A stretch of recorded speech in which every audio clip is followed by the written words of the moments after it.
First contact and misconceptions. The vast expanse of space had long been conquered by the Zarkonian Empire, a race of beings who prided themselves on their advanced technology and superior intellect. For millennia, they had expanded their reach across the galaxy, encountering and subjugating countless species. Their motto, peace through unity, was nothing more than a thinly veiled excuse for their relentless conquest. Admiral Xelthor stood on the bridge of the Zarkonian flagship, the celestial hammer, his 4 eyes fixed on the holographic display of a small blue planet. Earth, as the natives called it, was the latest world to fall under the Empire's gaze. "Report," Xelthor commanded, his voice a low rumble that reverberated through the ship's command center. Science Officer Vexera stepped forward, her tentacles twitching with excitement. "Admiral, our initial scans of the planet show a civilization in its infancy. They've barely managed to leave their own atmosphere. Their technology is primitive at best." Xelthor's mouthparts clicked in amusement. Another easy conquest. Then, what of their defenses? "Laughable, sir," Vexera replied. "Projectile weapons, mostly. Some crude energy weapons, but nothing that could penetrate our shields. They're divided into numerous factions, constantly at war with each other. They call themselves humans." The Admiral's eyes narrowed. Humans. Interesting. And their physical capabilities? "Unremarkable," Vexera said dismissively. "Bipedal, carbon-based. No natural defenses to speak of. Weak musculature compared to our soldiers. They're practically defenseless." Xelthor nodded, satisfaction evident in his posture. "Excellent. Prepare a small invasion force. We'll make an example of these humans. Show them the futility of resistance." As the bridge crew bustled with activity, preparing for the impending invasion, none of them noticed the slight frown on the face of Tactical Officer Krulzar. He alone had noticed something odd in the data, an anomaly that didn't quite fit with their assessment of human capabilities. Days later, as the Zarkonian invasion force descended upon Earth, humanity reacted with a mixture of fear, awe, and determination. World leaders scrambled to form a united front against the alien threat, while military forces around the globe mobilized for what many believed would be their last stand. In Washington, D.C., General Sarah Hawkins stood before the hastily assembled Joint Chiefs of Staff, her face grim but resolute. "Ladies and gentlemen, we are facing an unprecedented threat. These aliens, whoever they are, have technology far beyond our own. But we have something they don't: the indomitable human spirit." Across the room, skeptical glances were exchanged. Admiral James Chen spoke up, voicing the concern on everyone's mind. "General Hawkins, with all due respect, spirit alone won't stop their ships. We've seen the footage. Our most advanced weapons barely scratch their armor." Hawkins nodded, acknowledging the challenge. "You're right, Admiral. But throughout history, humanity has faced seemingly insurmountable odds and emerged victorious. We adapt, we innovate, and we never, ever give up. That's our advantage." As if on cue, a young lieutenant burst into the room, breathless with excitement. "Generals, we've intercepted a transmission from the alien fleet. Our code breakers have managed to decipher parts of it." All eyes turned to the large screen at the front of the room as the intercepted message played out. The alien language was harsh and guttural, but the English subtitles told a story that filled the room with a mixture of indignation and grim determination. "These humans are weak, divided," the alien commander's voice boomed. "Their technology is primitive, their defenses laughable. We will crush them swiftly, adding their world to the glory of the Zarkonian Empire." As the message ended, a heavy silence fell over the room. Then, slowly, General Hawkins began to laugh. The others looked at her in confusion and concern. "Don't you see?" she said, her eyes gleaming with a fierce light. "They've underestimated us. They think we're weak, divided, and primitive, but that's where they're wrong. Our history, our very nature, has prepared us for this moment. She turned to face the assembled leaders, her voice ringing with conviction. Humanity has been forged in the fires of countless conflicts. We've faced extinction-level events, wars that spanned the globe, and challenges that should have broken us. But each time, we've emerged stronger, more resilient. The room began to buzz with renewed energy as Hawkins continued. Our primitive technology, it's the result of centuries of innovation, of thinking outside the box. Our divisions, they've taught us to see problems from multiple angles, to find solutions where none seemed possible. Admiral Chen leaned forward, a spark of hope in his eyes. What are you suggesting, General?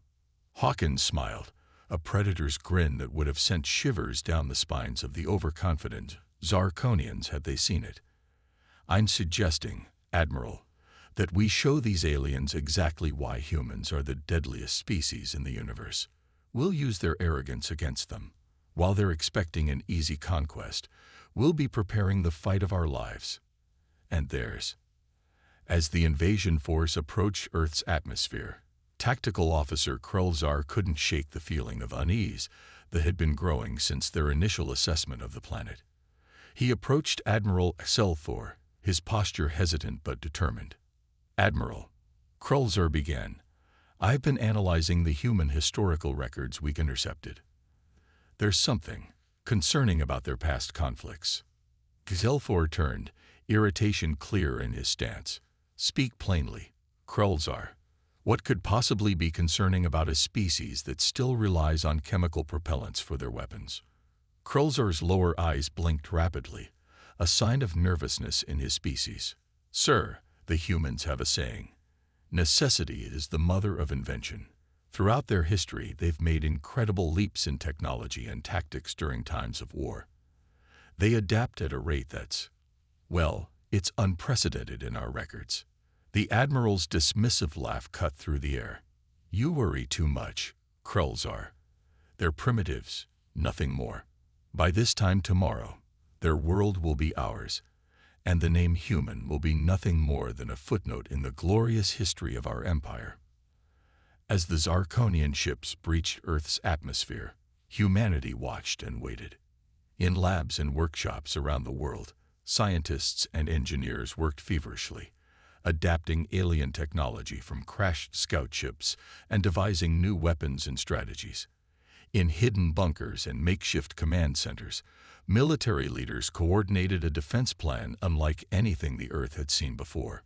The Zarkonians thought they were invading a weak, primitive world. They were about to discover just how wrong they were, and why humans would soon be known as the deadliest warriors in the universe. The invasion begins. The skies over Earth darkened as the Zarkonian invasion fleet entered the atmosphere. Massive ships, their hulls gleaming with an otherworldly sheen, descended upon major cities across the globe. In New York, Tokyo, London, and countless other metropolises, people watched in awe and terror as the alien vessels positioned themselves ominously above their homes. Admiral Excelthor stood at the command center of the Celestial Hammer, his 4 eyes gleaming with anticipation. Begin the first wave, he ordered, his voice filled with smug confidence. Let's show these primitives the true meaning of power. On his command, thousands of Zarkonian soldiers poured from the ships, their advanced exoskeletons allowing them to descend from impossible heights with ease. They landed in the streets, immediately opening fire on anything that moved. Their energy weapons cut through concrete and steel as if they were paper, and their personal shields deflected the primitive bullets that Earth's defenders desperately fired at them. In the early hours of the invasion, it seemed that the Zarkonians' assessment of humanity's weakness was correct. City after city fell under their relentless assault. Human military forces, caught off guard by the speed and ferocity of the attack, were forced into retreat. Excelthor watched the holographic displays with growing satisfaction. You see, Krulzar, he said to the tactical officer, your concerns were unfounded. These humans are falling before us like insects. Krulzar nodded, but couldn't shake the nagging feeling that something was amiss. Yes, Admiral, he replied cautiously, but don't you think this is too easy? Before Selthor could respond, alarms blared throughout the command center. "Report," the admiral bellowed. A communications officer's tentacles flew over the controls. "Sir, we're receiving distress calls from our ground forces in several locations. They're under attack." Zelthor's eyes widened in disbelief. Impossible. By whom? The answer came in the form of video feeds from the ground. The Zarkonian invaders, who had been advancing with impunity, were suddenly finding themselves ambushed from all sides. Human soldiers, wearing what looked like cobbled-together armor made from scavenged alien tech, were emerging from sewers, buildings, and even holographic camouflage. In New York, a squad of Zarkonian troops marched down Broadway, their weapons at the ready. Suddenly, the asphalt beneath their feet liquefied, trapping them in quickly hardening foam. Before they could react, a barrage of projectiles, seemingly ordinary debris, struck their shields. But instead of harmlessly bouncing off, the projectiles exploded in bursts of electromagnetic energy, shorting out the aliens' advanced systems. From a hidden command post in the ruins of the Empire State Building, General Sarah Hawkins watched the battle unfold. "It's working," she breathed, a fierce grin spreading across her face. "All units, execute Operation Trojan Horse." Across the globe, the scene repeated itself. In Tokyo, Zarkonian walkers that had been stomping through the city unchallenged suddenly found their legs entangled in nanofiber nets launched from hidden emplacements. In London, human fighters piloting reverse-engineered alien skimmers engaged the invaders in aerial dogfights, their salvaged craft enhanced with earthborne innovations that caught the Zarkonians completely off guard. Back on the Celestial Hammer, Admiral Selthor watched in growing horror as more and more of his ground forces reported heavy resistance. "How is this possible?" he roared. "They were defenseless mere hours ago."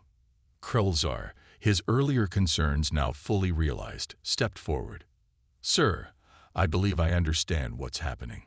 The humans, they let us win those early battles." "What? Explain yourself, now," Selthor demanded. "Look at their tactics, sir," Krelzer said, pointing to the holographic displays. "They're using our own technology against us, but modified in ways we never considered. They sacrificed their frontline defenses to study our capabilities, and in mere hours, they've adapted." As if to underscore Krelzar's point, a massive explosion rocked the Celestial Hammer. Alarms blared as the ship's systems reported multiple breaches. "What was that?" Selthor bellowed. A terrified crew member responded. "Sir, the humans. They've turned their own satellites into kinetic bombardment platforms. They're using them to launch projectiles at our fleet." Selthor stared in disbelief as the tactical display showed dozens of human satellites, previously thought to be harmless communication devices, reorienting themselves to target the Zarkonian ships. On the ground, the tide of battle had shifted dramatically. Human forces, now armed with a bizarre mix of their own weapons and reverse-engineered alien tech, fought with a ferocity that stunned the Zarkonian invaders. What the aliens had dismissed as primitive slug throwers were now launching smart bullets that could change direction in mid-flight, homing in on the weak points of Zarkonian armor. In the streets of Paris, a young French resistance fighter named Audrey Dubois led a group of civilians armed with what looked like junk welded together. As a Zarkonian patrol approached, Audrey raised her makeshift weapon, a fire extinguisher modified with alien power cells. "For Earth," she cried, unleashing a stream of supercooled particles that instantly froze the aliens in their tracks.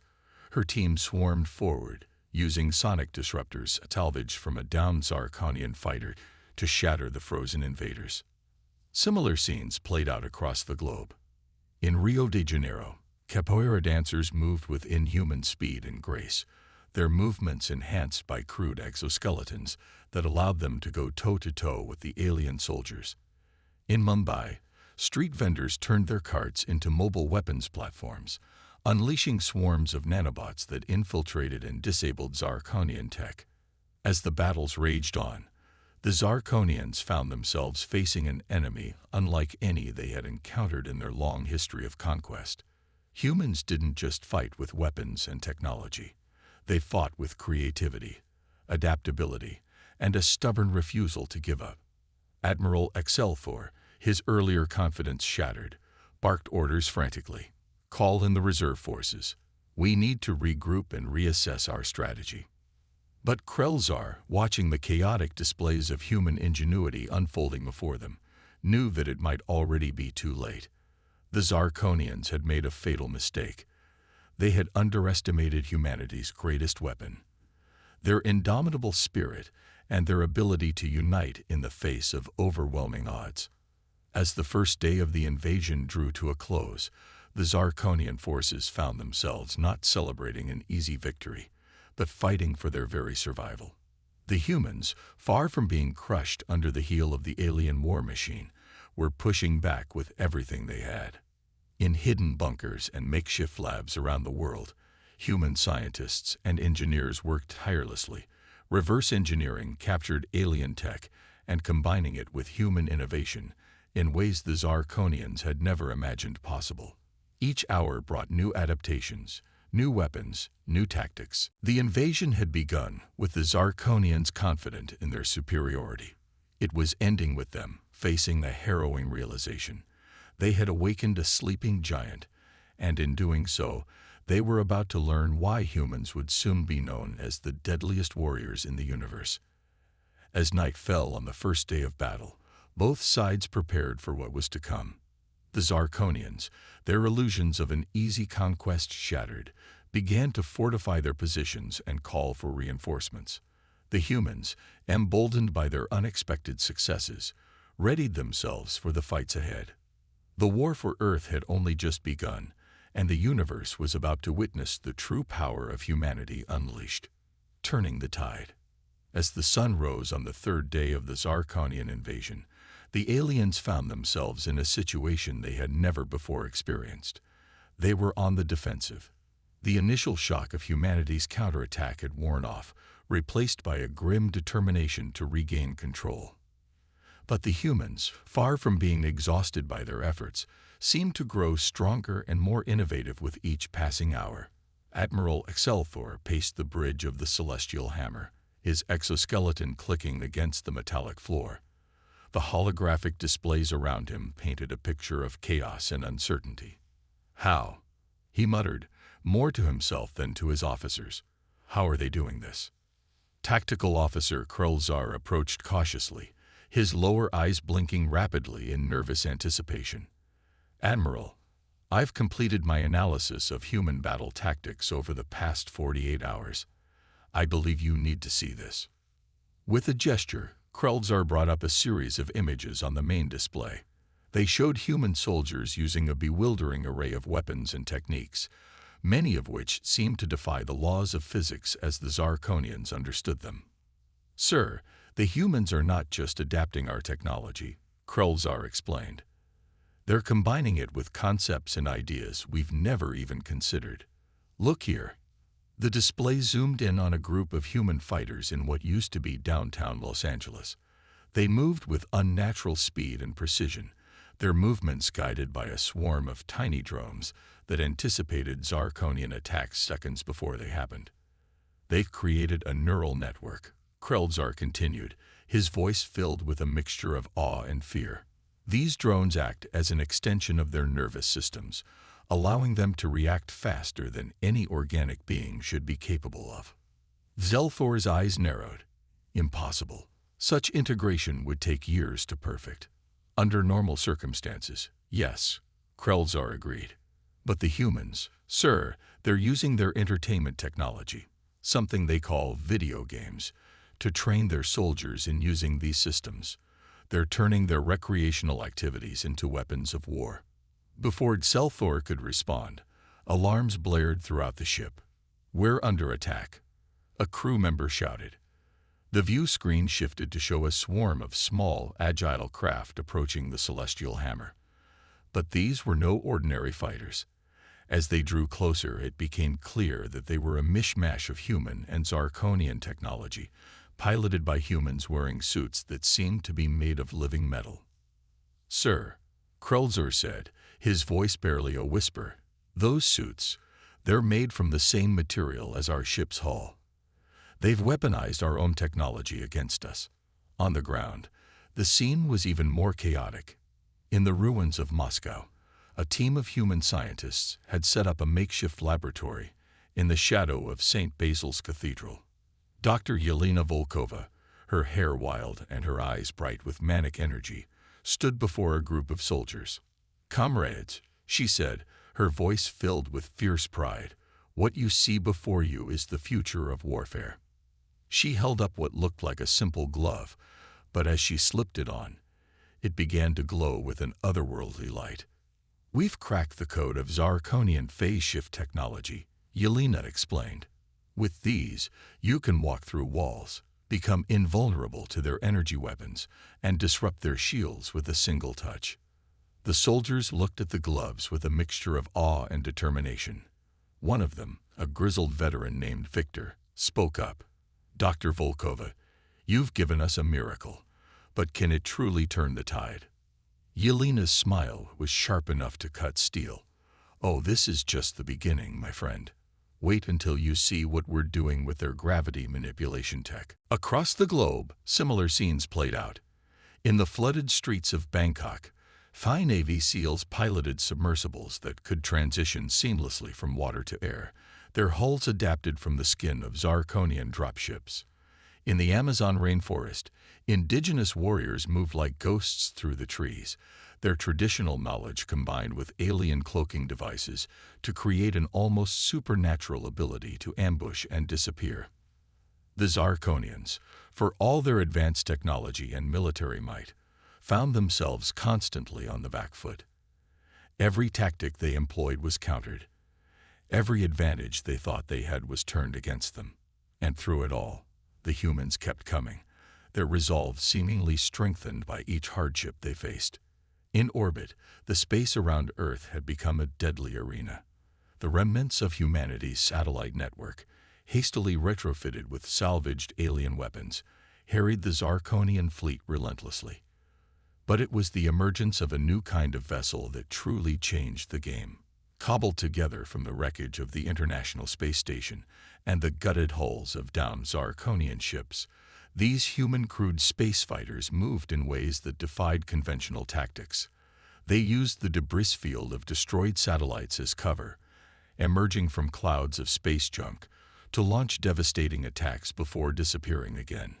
Admiral Excelfor watched in disbelief as another of his cruisers fell to these unorthodox tactics. "This is madness," he growled.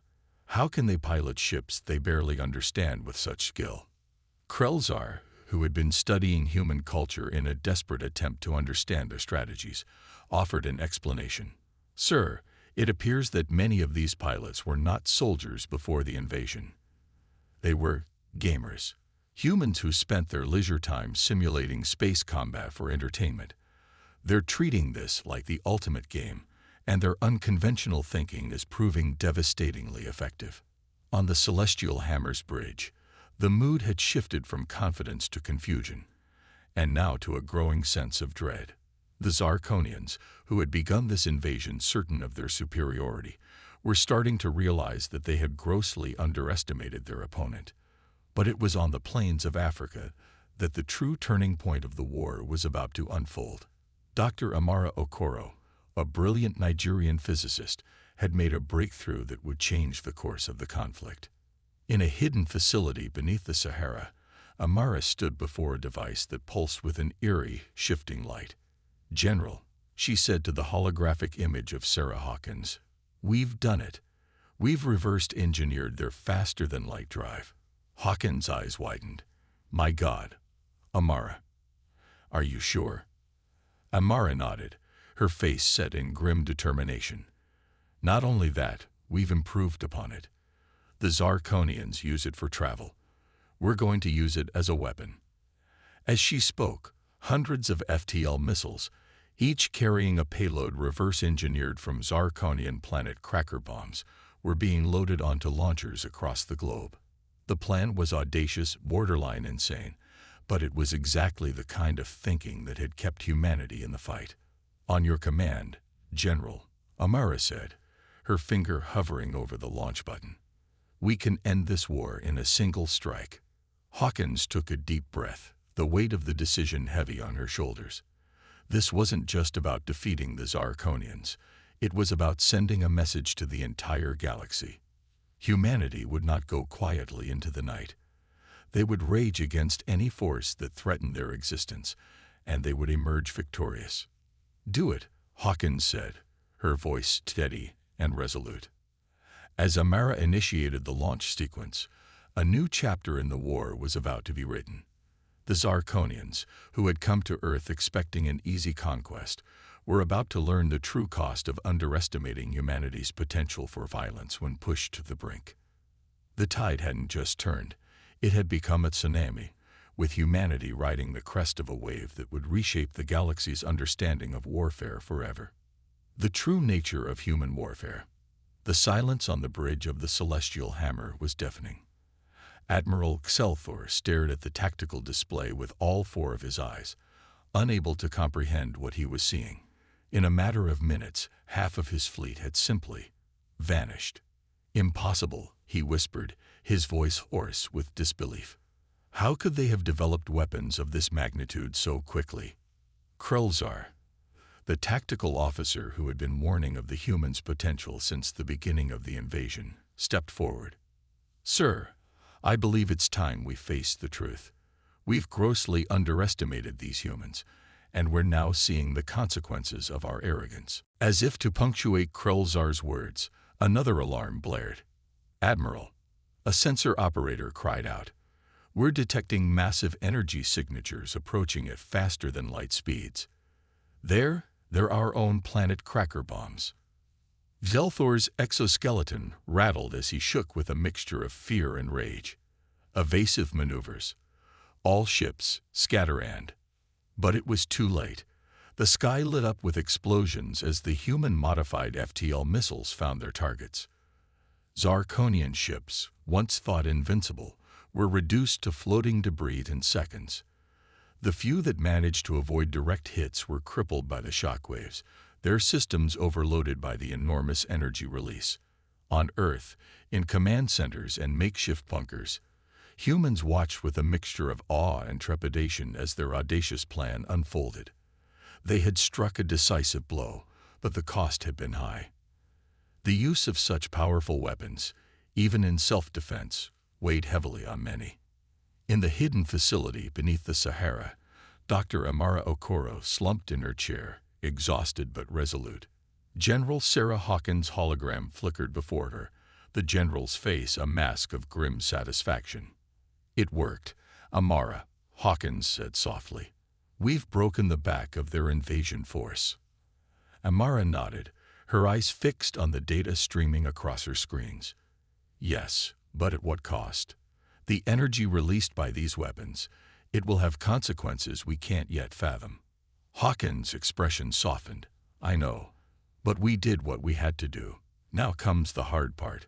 We need to press our advantage before they can regroup."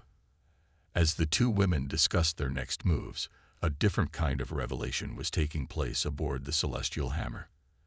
Admiral Xelthor, his confidence shattered along with half his fleet, found himself poring over historical records of human conflicts.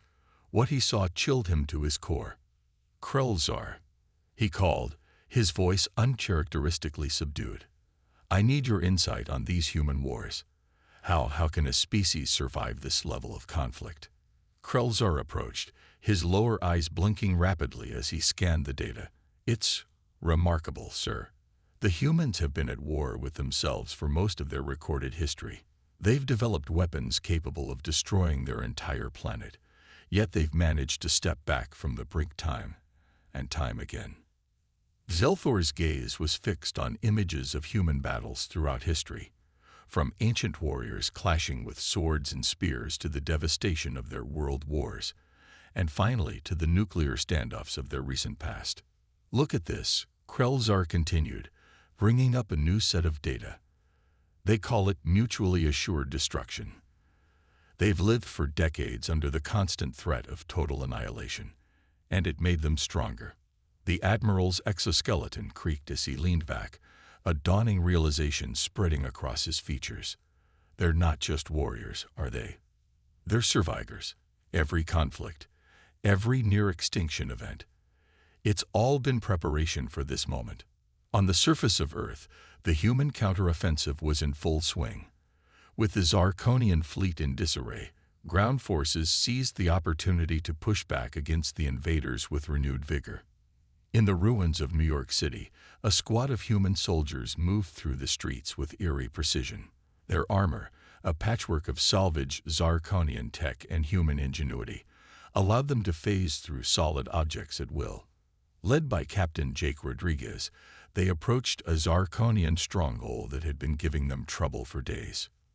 "Remember," Jake said, his voice calm despite the chaos around them, "we hit them hard and fast, just like we practiced in The Sims." With a nod, the squad activated their phase shift technology. They walked through the walls of the alien fortification as if they were mist, emerging inside to the utter shock of the Zarkonian defenders. The battle that followed was short and decisive.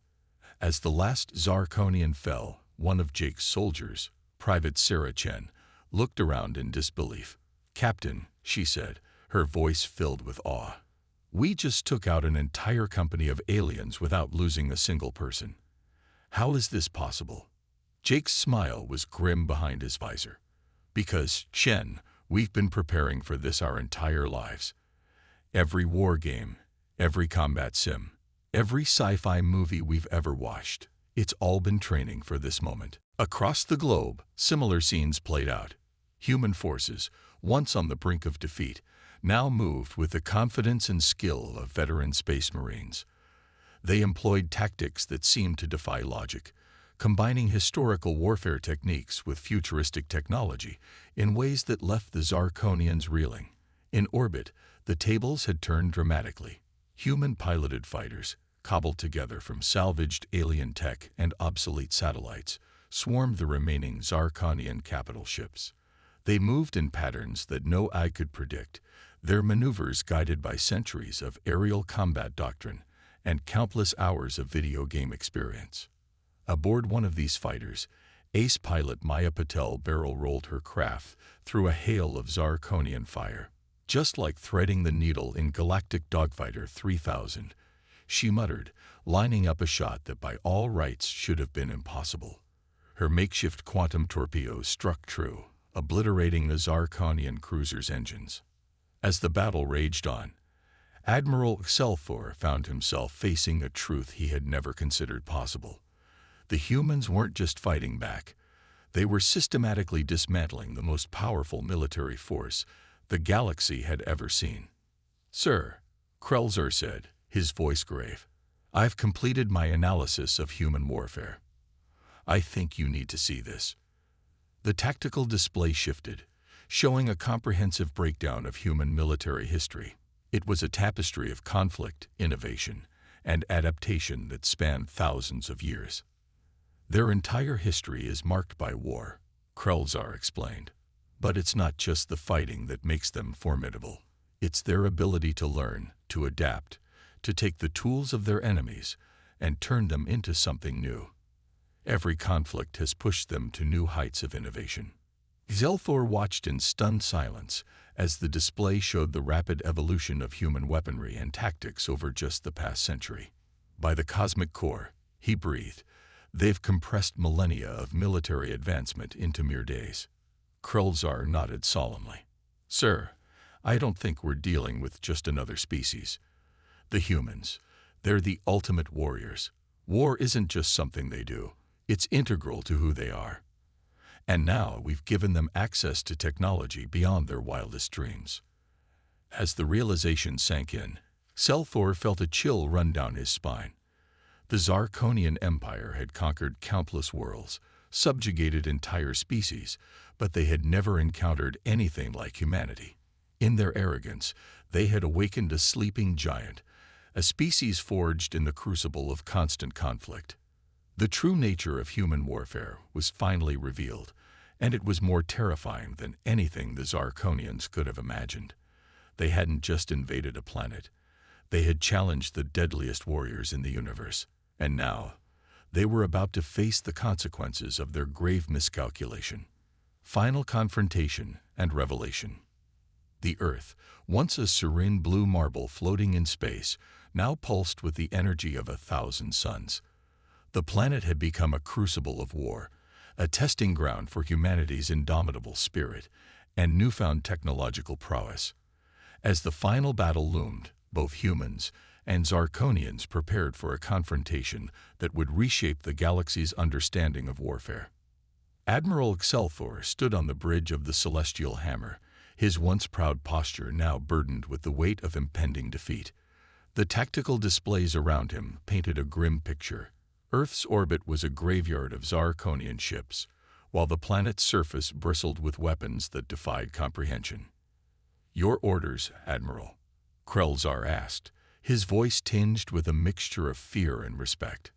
Zelthor's 4 eyes blinked in rapid succession, a sign of deep contemplation in his species. "We have no choice," he said finally. "Prepare for a full-scale assault. We either take this planet or die trying."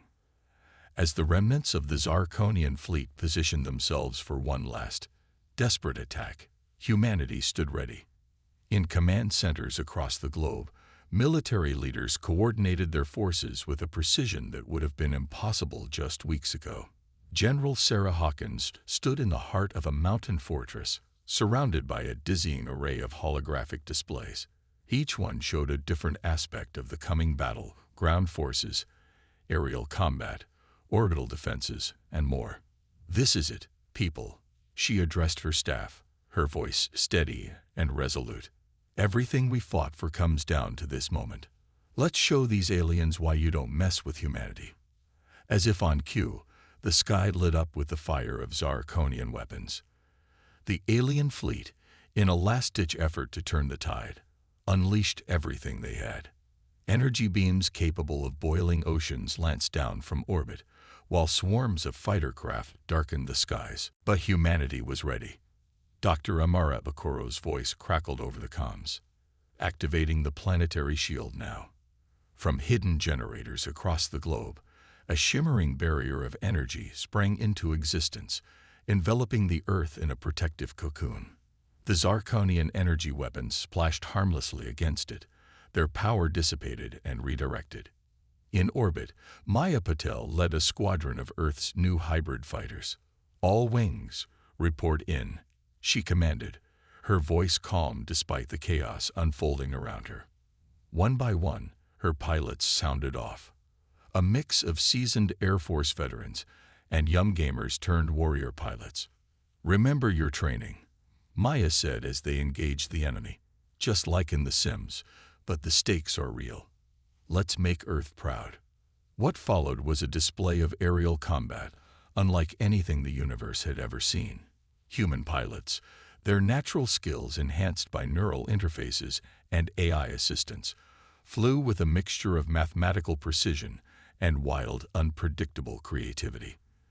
They weaved through the Zarkonian formations, sowing chaos and destruction in their wake. On the ground, the scene was equally intense. Captain Jake Rodriguez led his phase-shifting squad deep into the heart of the largest remaining Zarkonian ground force. They moved like ghosts, appearing and disappearing at will, striking with lethal efficiency before vanishing again. "Keep it tight, people," Jake ordered as they approached the alien command center. "We take out their leadership, we end this war." As they breached the final defenses, Jake found himself face to face with the Zarkonian ground commander. The alien was massive, its exoskeleton bristling with weapons. But Jake saw something he never expected in its eyes. "Fear. You don't have to die here," Jake said, his weapon trained on the alien. "Surrender, and we can end this." The Zarkonian commander looked at Jake, then at the human soldiers who had so effortlessly penetrated their strongest defenses. With a gesture that seemed to convey both resignation and respect, it lowered its weapons. Across the battlefield, similar scenes played out. Humanity, armed with a combination of reverse-engineered alien tech and their own innovative adaptations, systematically dismantled the Zarkonian war machine. Back on the Celestial Hammer, Admiral Xelfor watched in disbelief as his forces crumbled before the human onslaught. "How?" he whispered, more to himself than to anyone else. "How could we have been so wrong?" Krulzar, who had been monitoring the battles, spoke up. "Sir, I believe I understand now. The humans, they're not just warriors. They're adapters, innovators. Each challenge we've presented, they've overcome and improved upon. They've turned our own strengths against us." As if to emphasize his point, a massive energy signature suddenly appeared on their sensors. A human vessel, cobbled together from salvaged Zarkonian technology and Earth's own space program remnants, phased into existence right in front of the Celestial Hammer. General Hawkins' voice crackled over the comms. "This is General Sarah Hawkins of Earth. Your invasion has failed, Admiral Xelfor. Surrender now, or face annihilation." Xelfor looked at the human ship, a masterpiece of improvisation and ingenuity, then back at the tactical displays showing the utter rout of his forces. In that moment, he understood the true nature of the species he had so gravely underestimated. I surrender," he said, his voice heavy with the weight of revelation. "We surrender." As the news of the Zarkonian surrender spread, cheers erupted across the Earth. Humanity had faced its greatest challenge and emerged victorious. But for many, the celebration was tempered by the realization of what this victory meant. In the aftermath, as human and Zarkonian representatives met to negotiate the terms of peace, Admiral Xelfor found himself in conversation with General Hawkins.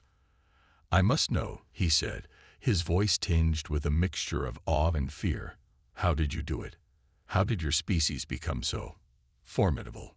Hawkins looked at the alien admiral, her eyes reflecting the weight of humanity's long, violent history. "We've been preparing for this our entire existence, Admiral. Every conflict, every hardship, every near-extinction event, they all led to this moment. We're survivors, adapters. We take what life throws at us, and we turn it into strength." Xelfor nodded slowly, understanding dawning in his four eyes. "You truly are the deadliest warriors in the universe, not because of your weapons or your tactics, but because of your spirit, your humanity." As the two leaders continued their discussion, the implications of Earth's victory rippled across the galaxy. Humanity, once thought to be a primitive species on a backwater planet, had defeated the mightiest empire in known space. They had proven themselves not just as warriors, but as a force of nature, adaptable, resilient, and utterly indomitable. The message was clear. The galaxy had best tread carefully, for in humanity, they had awakened not just a sleeping giant, but a species forged in the fires of conflict, tempered by adversity, and now armed with the technology of the stars. The war was over, but humanity's journey was just beginning. As they looked to the stars, no longer as victims, but as victors, one thing was certain: the universe would never be the same again.